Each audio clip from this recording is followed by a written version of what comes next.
Hello, this is Callie with Kelly's Closet, and today with me we have Kim from Dirty Diaper Laundry, and we're going to talk about flats. Can we talk about flats? Because next week starts the Flats Challenge. This will be the 4th annual Flats Challenge, Kim, is that correct? 4th year. 4th year in a row, that's awesome. What, if anyone's joining us who doesn't know what the Flats Challenge is, why did you start the Flats Challenge, and why have we continued to have the Flats Challenge each year? Well, I started it just for me. I thought I could try it out and see if it worked. And the idea came to me after a news article talking about how families were reusing disposables. And I thought that was kind of odd because they're cloth diapers, but no one talks about them.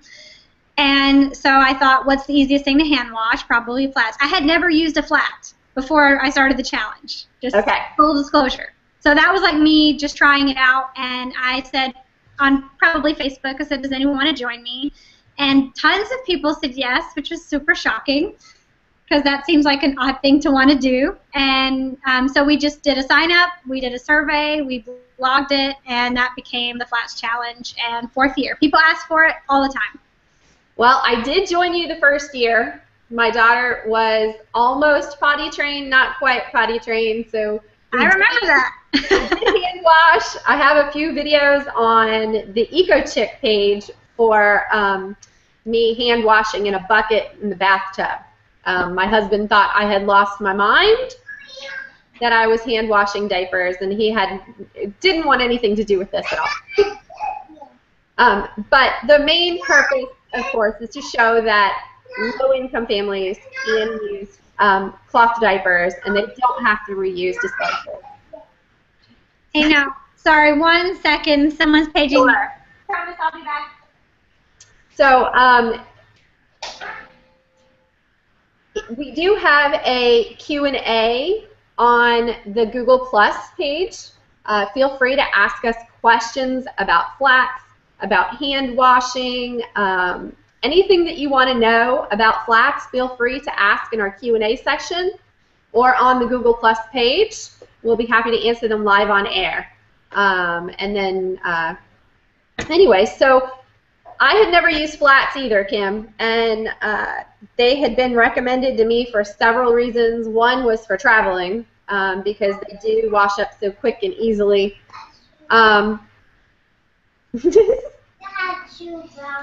What makes flats so versatile? So flats are typically square, and they're usually between 28 by 28 to 32 to 32. And it depends on what brand you buy. But the reason they're so versatile is, one, because they're very thin. They're one layer. So when you think about a modern cloth diaper, often either an all-in-one, there's several layers that are sewn together in some sort of way. There's no cloth diaper other than a flat that has a single layer in it. So even if you have something like a free time with those little petals that go this way, there's still layers in between together in that one petal.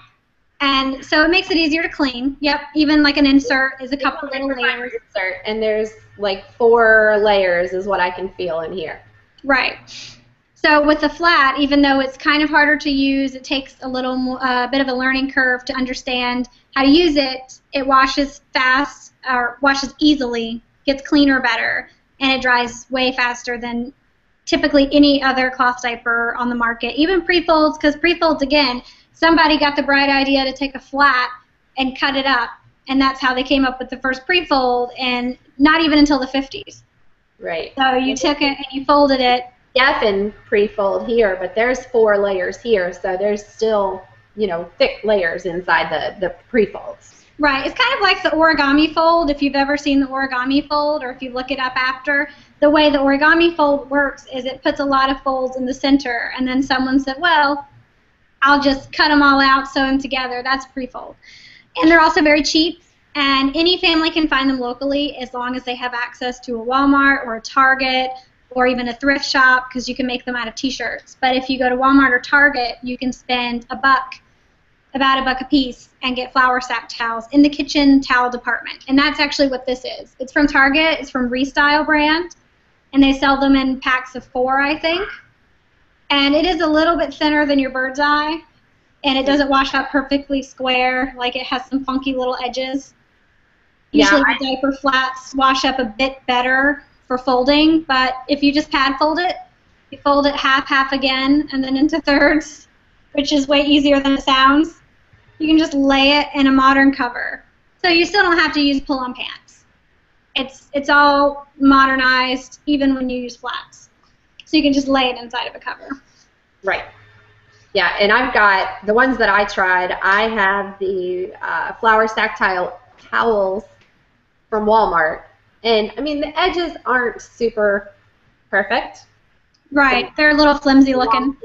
Whereas the Ozo Cozy Bird's Eye flats that we have at Kelly's Closet, you can tell it's been stitched nicely along the edge. There's a rolled edge that's nice and thick. Yeah, and they're a little thick. Sack towels are different than that. But they are work. And I think you mentioned even T-shirts. I mean, just a kid-size T-shirt, you can fold it down and make an insert out of it. So any kind of fabric that you have at all. Yeah, and the extra large T-shirts, if you go to a thrift store, if you cut all the way around the seams, that gives you 2 flats. So you can do it either just as a T-shirt, which is 2 layers, and you fold it around the baby, or you can do it as a flat and cut it up. So we have our first question, and this question comes from Brittany. Brittany wants to know, do you find flour sack towels to be very absorbent? And my personal opinion is it depends on how you fold it. Mm-hmm. Yeah, I mean, when you even compare it to a Bird's Eye, the flour sack looks a lot more gauzy. It is more see-through, whereas something like where's my Bird's Eye? It's just a little bit thicker. It is not going to be as absorbent as a Bird's Eye. So that's your Bird's Eye.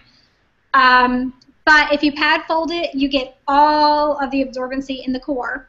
Whereas if you're doing a true flat fold, anything like an origami or a kite fold or any of the other various, there's like 100, I don't know. Yeah, no, I know. There's a lot. People are trying to invent them all the time as well. They're just studying flats and trying to invent them. But use them as a pad fold or double up. You can always pad fold 1 flour sack towel, lay it in the core, and then fold it regularly onto the baby. And it might be a little bulky, but anytime you're on a budget, something like that, you know, you have to sometimes compromise things like trimness when it comes to trying to diaper on a budget. Right. 7, 8, 9, 10, 11. There's like 14 layers or something here is just in my quick count when you pad fold it. So you're definitely creating the extra layers, and you can fold it over as well. So if you fold it over in the front, you get something extra in that front too. Right. And that would depend on how big your baby is. So of course for the smaller babies you could create more layers for sure. Yep. And different fabrics, is it just 100% cotton that you used? Because I know the Geffen even have, you know, a hemp jersey that's a little bit more absorbent than just cotton. What other fabrics have you used? A lot of people will do blends, like the bamboo and the cotton, or the hemp and the cotton. Some of the more luxurious flats, which are definitely not the economic option, but they are for people who enjoy using flats. They'll put in a touch of spandex as well. And so while spandex is not absorbent, it's a synthetic material, it's not going to help in any way, shape, or form with the absorbency. What it does is it gives you a stretch. So when you think about a flat, a Bird's Eye, typical inexpensive flat, it's not moving when you pull it. Right. But some of the better ways to get a fit is to have something that stretches and conforms to the baby a little bit better. And so when you go something like a Geffen, it has a little bit of stretch, and some of the Wham made flats too. but really it's all natural materials other than spandex that you're going to find. So really just the three, the bamboo, the cotton, or the hemp, and any blend of that. Also terry, other forms of these, so you could get terry versions of cotton, or terry bamboo, or velour, something with a layer of velour, which is like the little hairs for people who aren't familiar. And in the UK, they use terry nappies, so that is almost like a towel. So it's cotton terry, and it's the little loops, and that's what they use. But it's still, again, one layer. And I know a lot of people will even use, your little receiving blankets that you get from the hospital. Yep, and those are the cotton flannel. They just don't snappy well. That's the only issue with those. You would really need a pin. Right. And I guess that's a question is, how many different folds do you know? What's your favorite fold? And I'll leave a link in the comments and on the Google Plus page with a link to Kim's site. She has got video versions showing you, I don't even know how many folds you have. It's not a huge number, mainly because some of them become more skill testers than actual practical folds. Right. I think people just enjoy challenging themselves with something that's a little bit different. So I've really only done videos of the things that I think are really important for people to know. When you think of flat folds, the one that most people think of is either the origami or the kite. Neither one of which are my favorites, I have to admit. I prefer something called a diaper bag fold and something called a Joe fold. And these are kind of newish. I think some moms on Diaper Swappers are the ones who invented them, and I thought they were really neat, so I did a video and some illustrated tutorials for those. But both of those, what I like about them is that you can fold them ahead of time and put them in a basket or in your diaper bag, which diaper bag fold, that one makes sense. It stays formed. Something like origami or kite fold, or even a newspaper or an anteater or any of those crazy folds, those are harder to keep together. They will fall apart if you try to handle them. You really need to do it as you're doing it on the baby. But I like the ones you can do ahead of time. So okay. Diaper bag fold, Joe fold, definitely my favorites. Or for newborns, there's a mini kite fold, and I do have a video for that. Okay. And if you're like me, you just pad fold it because you want something quick and easy, and you don't really want to spend a lot of time on it. Yeah, pad folding is really great. The only thing is if you have a baby using exclusively breastfed baby, you do still want to fold until the poop becomes a little more solid, if that's the way you want to put it, because folding around the baby creates a tight seal on the legs as long as you folded it mostly competently. Does take some practice. Same with pre-folds. You can try fold a pre-fold and a cover, but if the baby's going to poop and it's going to be wet, it's going to go everywhere on your cover. So if you're trying to save money and use a low number of covers, if you're trying to cycle through 4, 5, or 6, using something that's actually folded around the legs in a nice tight way, rolling in the legs, any of your folds, tuck in the legs as much as you can to make that seal. So Jen asks a really good question. She says, what is the best fold to use when you're worried about absorbency? Are there certain folds that you found to be more absorbent? The origami one is nice because you end up putting a lot of layers in the center, less around the edges. Some of them are more uniformly distributed, like the diaper bag fold or the Joe fold. It seems like they're more evenly layered across the baby. The only issue with sometimes with the origami is you want to make sure there's enough, if you're using a snappy or a pin or a boingo, that it's not going to touch the baby. So pre-folds are just already thick. With a flat, you need at least a few layers before you want to snappy it around the waist. So that's one thing to consider. Just make sure, I used to just put my hand in between and just to make sure nothing is sticking out, none of the times. Between the baby, right. You show me the cool trick. Can you show me in a few more minutes? No. Yes, can you tell my kids right now, Mommy? I want to see it right now. So Jill asks, sensitivity to wetness, fleece liners, talk to me about DIY and material type. So one of the common problems with flax is that most of them are natural fibers, so they don't wick the moisture away from your baby's skin. So they may have a sensitivity to wetness and get rashes from that. So what are some things that people can do to prevent that or combat that? I know that Bummies makes a really soft fleece liner if you want to pay, and they're just sold in little rectangles. You lay it in the diaper. You can do DIY, go to any of your craft stores and find some fleece, cut them. You can either do contours or you can do squares or rectangle squares. Squares would not be good if your baby is not a square, nor is it a rectangle, but rectangles work.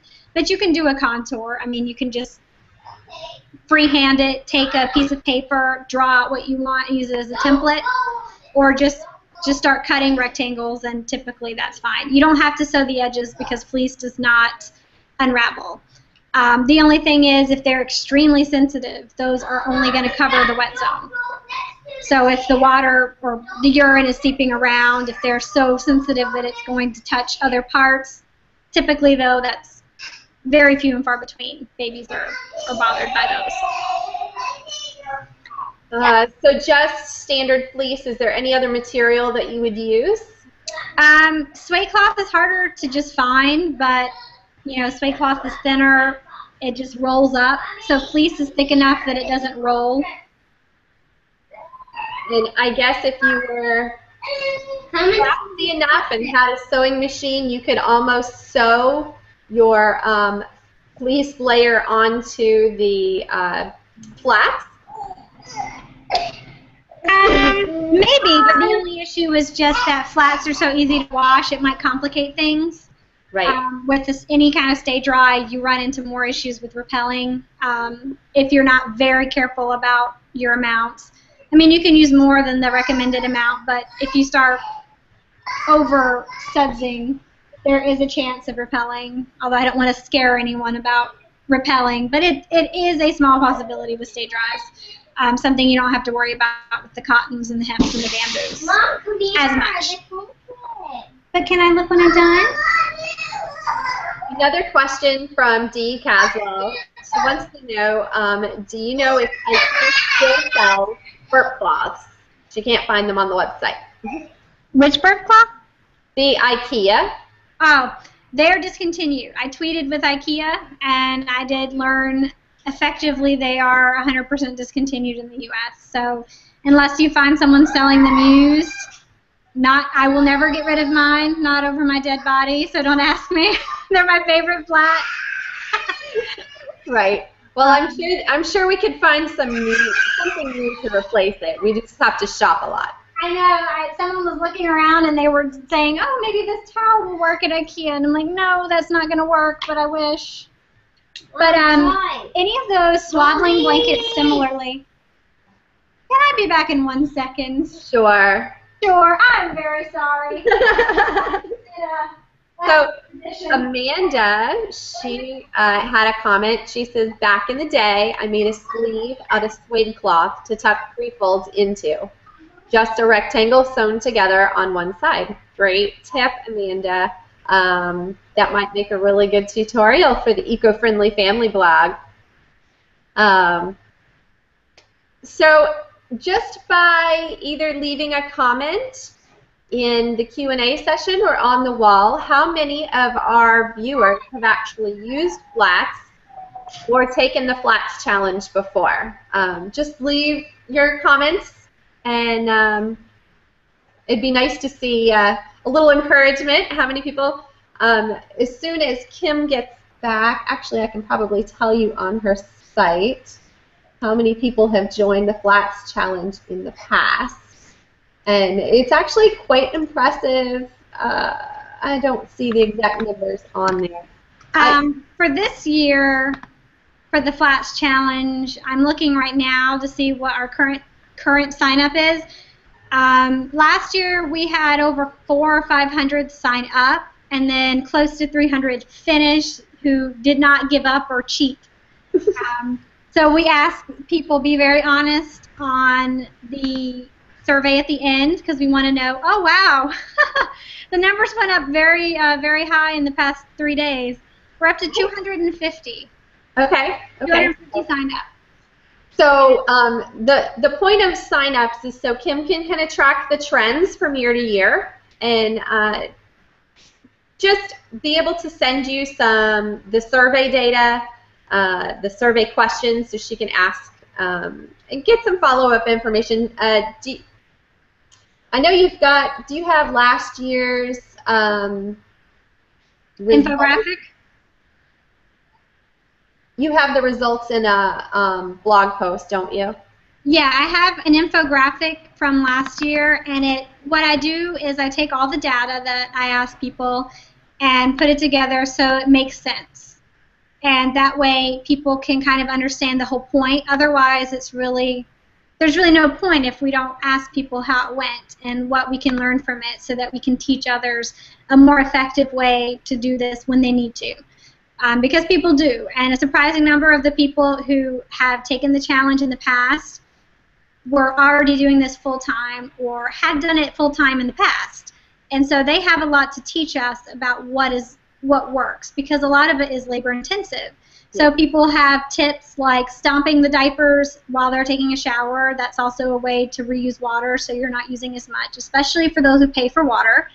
Some people prefer a larger Tupperware bin to a bucket so they can wash more diapers, especially if they might have more than one in diapers. And I took a lot of the data and learned some interesting things.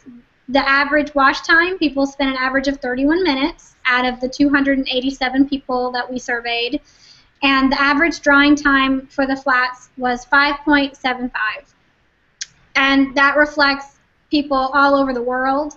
So some people, it was still rather cold in April or in May. Right. So in Florida here with a nice breeze, it can take less than 2 hours, maybe not even that.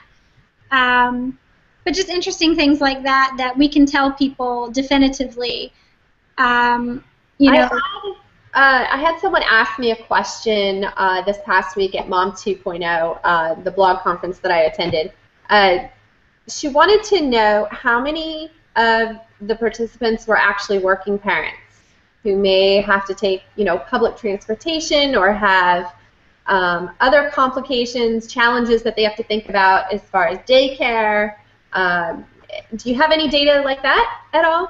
I do have that, and 47% were stay-at-home moms, and then the rest was just a huge, it can be so many different combinations. Right. So only 1% or 2% really were single, and that reflected either single and unemployed or single and working out of the home.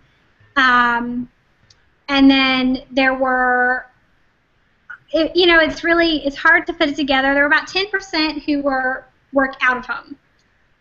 So it's hard for people who want to do it. Most of them are not working, or they work from home. So people who have to do it, these people were asked, is it possible? And still a lot of the people who worked out of home said it was. It's hard. The point is not to say that it's easy. The point is to say how can it be done and how can we maybe make it easier for people who have these challenges, and finding ways like that camp washer, finding ways like stopping them in the shower, things that can make it less labor intensive. And a lot of people said, well, maybe if I could do the laundromat once a week, maybe if I could borrow a friend's washer once a week, it could be a little easier. And a lot of people also would say, maybe I would do it, but only if it's part-time. So only around the home. I'd still have to send my child to daycare and disposables.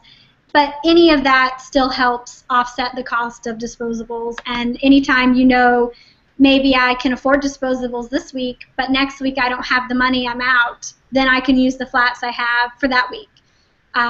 It doesn't have to always be about the environmental. Sometimes it's just financial reasons why people need to do it. And not to have anyone feel guilty about using disposables when they're in that situation. Right. And I'm really surprised over the past 4 years. I'm not surprised, but impressed to see that a lot of people actually prefer their flats, and they end up using the flats over their microfiber inserts. Even, here's Jill right here. She said she uses them inside of her pocket exclusively. Mm-hmm. So there's definitely families who have tried it, and after the fact, they actually find that they like the flats better.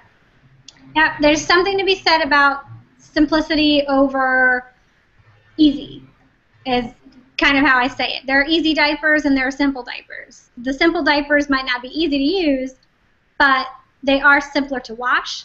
And so it comes out, would you rather have an easy, fast diaper change, or would you rather have sort of a stress-free wash routine where, for the most part, you know, things are easy and you don't have to worry so much about the ammonia buildup or so much about buildup of detergents or things like that. And sometimes it's kind of nice just to have one big fluffy pile of flats that you fold up, rather than having like 3 Bum Genius pockets and then 5 fuzzy buns, and Right. You're not randomly sorting all these inserts. So it's all personal preference. Clearly there are many people who love to experiment, and they have one of every kind, and that's what they like, and that's what's so exciting, is that there's something for everyone. So I know we've talked a lot about the different types of flats and different materials that can be made into flats. Let's talk about washing. I know Katie wants to know, you know, what are some good detergents for hand washing, but just in general, what are some basic tips if, you know, if someone has to hand wash their diapers, whether that's because they don't have a washing machine, or because they're in a hurricane or a tornado or a fire emergency situation when they have to wash their diapers? The one thing I tell everyone is just to be cautious about your detergent levels, and if you're hand washing, the more detergent you use, the longer you're going to be rinsing out the suds. And when you're rinsing by hand and you're not just hitting a button, it's a little more difficult. What's beautiful? Okay, sorry, 1 second. He wants to show me something very beautiful. Okay. So, Katie, I just used my regular detergent. At the time, I was using Rock and Green, so I continued to use that detergent. Again, you just want to make sure your proportions are correct for the amount of water that you're using. Yeah, even a tablespoon is a lot for a bucket size. So if you're thinking, some manufacturers tell you a tablespoon for your actual drum machine, which some people will say that's enough, some people will say it's not enough. Keep in mind that the gallon size of your little washer is a far cry from a full-size washing machine. So I would cut that down by a quarter just to try. See how many suds come up. If you don't feel comfortable, if you think you need more to get them clean, then very small increments increase your dosage until you find what's right. But again, when you're hand rinsing, you really want I'm like, oh Lord, I've added too much before. You really don't want to, you know, and it wastes water too, so keep that in mind as well. But as far as the physical agitation, it's a great arm workout. And as you're agitating with the plunger, and what I would do is I would run the water and rinse each flat out before I put it back in the bucket. So I would run it under, you know, wash it out a little bit for the soap, and then I would do my agitation cycle for the rinse and see that I was getting all the suds out, and then dump out, and then wring, and then dry. Okay. And wear latex gloves if you're hand washing and wringing by hand. Yeah, it does do a toll on your hand. I mean, if you're spending 31 minutes in that complete wash cycle, that's a lot of time for your hands to be in the water. As far as the process from start to finish, can you just quickly run down what that might look like for the average person? As far as, you know, do you rinse, do you wash, you know, how do you do that? Yeah, I mean, the 30 minutes reflects the entire washing time. That doesn't reflect the drying. So you're talking filling the bucket, adding your detergent, a lot of times the flats are already in the bucket. Especially some people will store them between washes just in that bucket, as long as it's somewhere where the babies can't reach in. But you don't store them wet. That is a choking hazard. It is a drowning hazard. So that's why people don't use wet pails anymore. You can store flats wet. Physically, they're fine to store wet, but not your PUL. So soaking wise, you can store them wet all day. It's not going to deteriorate that. It's just your covers that are more modern. You don't want to soak in a bucket. But yeah, you run that water to just about the top. You're going to take if you do the plunger style, you're going to be agitating. I would usually say about 8 to 10 minutes was what I did on average. And then I poured out the water, and I would use my plunger to hold in the flats. So I would physically hold them one way, tilt it until I got it all out, and then push the plunger down onto the flats to get all the water out as much as possible. Then again, I would rinse them underneath the faucet and then fill it up with clean water, agitate again another maybe 8 minutes or so, get those bubbles out, pour it out, and then you have your rinsed out flats, and then you're going to wring. Usually, if you have enough room in your bathtub, you can swing them like this. Okay. And then you get, like, it starts curling up, and then once it's curled up on itself, you start twisting and give it a good twist and do that for each one. I mean, you can't get it to where it's not dripping 100% unless you're killing your hands, but you want to get it to the point where if you just held it out, it's not pouring out water. And that's just going to speed up the drying time. So the more water you actually squeeze out, the less time it's going to take to actually dry. Right, and if you know that you live in a climate where you don't have 2 days to wait, if you don't have enough flats to get you in between, if this were your normal, if this were your only set of diapers, then you're going to wring them out more. If you have a bigger set of diapers, you might be a little more lenient in how hard you wring your diapers. So. Right. Jill had some questions about drying. Now, I've dried inside and I've dried outside. Obviously, the drying time changes depending on your climate, so it'll vary. I know my son did a science fair project once where he put like a towel to dry outside in the sun, outside in the shade, inside in a window, and then just inside like in a bathroom or something. Mm-hmm. So the drying time will vary, but different. I know Jill said drying in a hotel room. You could turn if they have a fan. The air circulation is very important indoors, either an exhaust fan or an actual ceiling fan, anything to get the air moving. If it's just stale air and there's nothing going through, it takes longer. If there is a heater or an air conditioner, try to position it somewhere near that where the air is flowing when you're doing vacations. At home, same thing, anywhere underneath a ceiling fan, something where the air is moving. And if you have high humidity, that's going to affect it as well. Indoors or outdoors. If you have high humidity, it's going to take longer to dry, unfortunately. So if you live in a very tropical climate, it could take a few days, I've heard from people. Sorry, that was a weird noise. That's okay, I didn't hear it. It must have been my cat. Any interesting stories that you heard from participants after the Flats Challenge? I got a really nice email once, and it was from a woman who was saying how thankful she was that I had this information, because after the event she suffered, her washer and dryer broke and they didn't have the money. They just had some other things happen, lost a job, and she said had it not been for that, she wouldn't know what she could have done, because otherwise she would have had to buy diapers, but she couldn't have afforded the diapers, and she already had something she could hand wash, which she was set up for. And I've heard a few stories similar to that. A lot of times it's just about something breaking, your washer and dryer breaking, and having that ability to get through. Sometimes, other things have happened. Electricity has been out, and they decided to go back to the Flats Challenge, basically, and do it, even though no one else was doing it with them that they knew of. They were going back to the Flats Challenge to make it through. And it's weird because you never know when these things will happen. And a lot of people don't see the value in learning it, and that's fine. They can always teach themselves later. But it's nice to put out that information so that people can find it when they need it. And we have a lot of information from so many people who've taken it over the years. We're probably close to 1,000 participants. I haven't done the math over the 4 years, maybe more. That's great. That's great.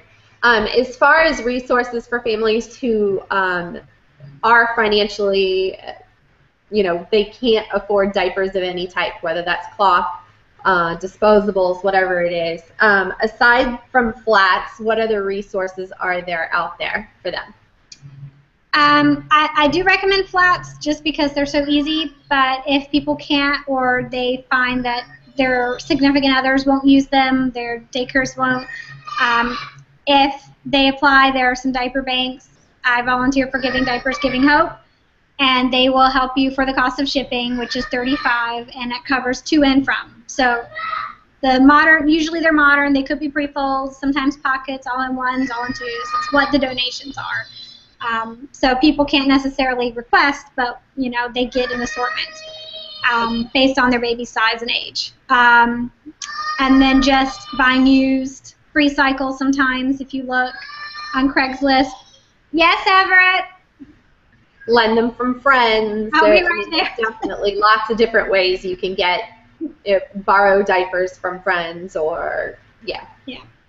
Yeah, and I've even heard people lately finding them at yard sales, which I would have never thought to find cloth diapers at yard sales. And even once upon a child, they'll find them at children's consignment shops. You just have to be careful because I found that their pricing is a little off for used diapers. Okay. Yeah, they were quite expensive. Someone used the bathroom. So. Well, and for anyone that's watching, if you have the budget and you want to buy flats, Kelly's Closet does have a whole selection of flats from Geffen Baby, the hemp jersey flats. We have sustainable babyish flats. Of course, those are two on the more pricey side. We do have Imagine Baby flats, which have some cute, fun prints. We also have the Ozo Cozy Bird's Eye flats, which are just the generic, very inexpensive flat. So there's definitely a lot of different flats. Covers, the Econobum cover is one of the least expensive covers. The wipeable ones are great for flats. For when Now, that's something we haven't talked about, reusing covers. With that wipe clean surface, do you find that you can typically wipe it clean and reuse it the same diaper change, or maybe have to let it dry and use it again on, in another 2 hours or so? It depends on how you wipe it. If you run it under the water, the outside part is going to get wet as well. So keep that in mind. That polyester is going to wick around. It wicks into the polyester. But if you just take something like a cloth wipe that is wet, or some toilet paper, whatever situation you're in, and you wipe out what may be dirty, just a smidge. Now, obviously, if this thing is just dirty, right, you're going to want to wash it. But if you're in a pinch, and you need to reuse that cover when you're out of the house or on vacation, you have few to choose from, just wiping it out with something will work. And keep in mind that the baby doesn't feel if that inside part is wet. So if it was just a peed in and it might be a little damp, as long as the outside is not damp, you can use it again because you're putting in a fresh, dry, flat on the baby. They don't feel that other side. So, you can make even just 4 or 5 covers work to your advantage when you are in a situation where you can't afford more.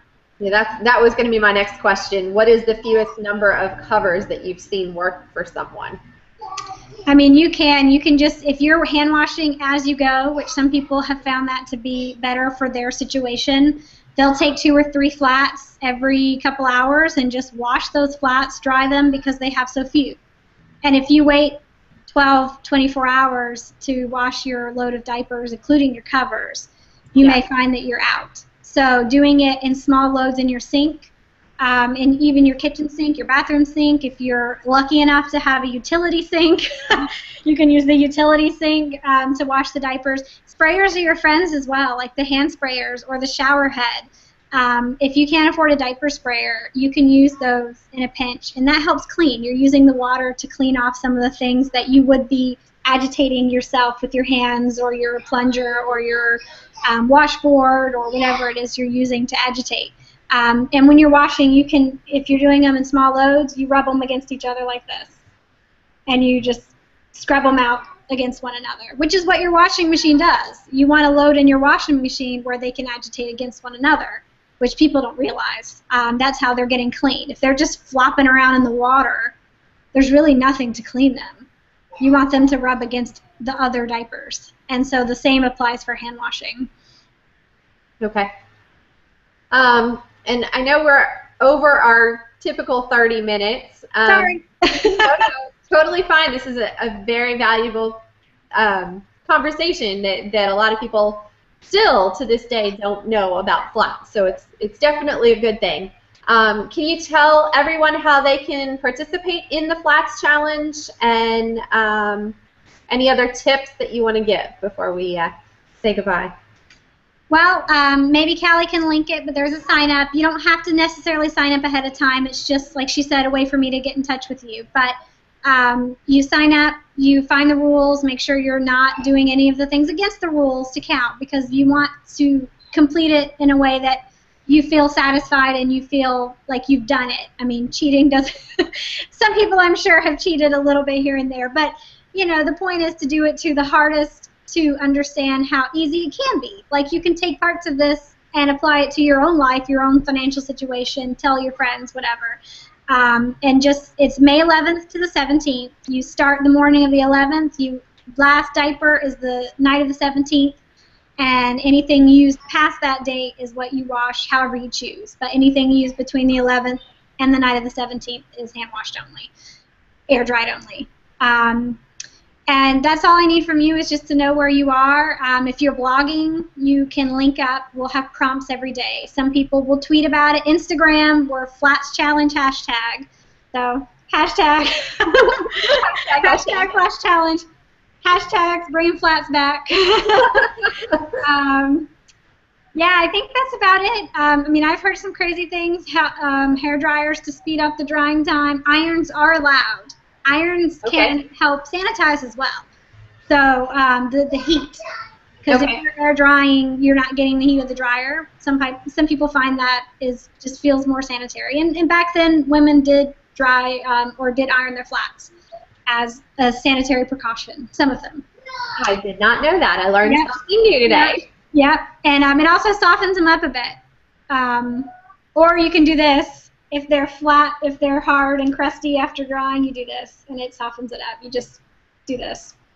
Or beat them against a stick or a chair. Beat them on a rock, a chair. Rub them across the edge of a counter like a dollar bill. Right, also soften them up, which is, I think I did it against my patio table outside a couple years ago.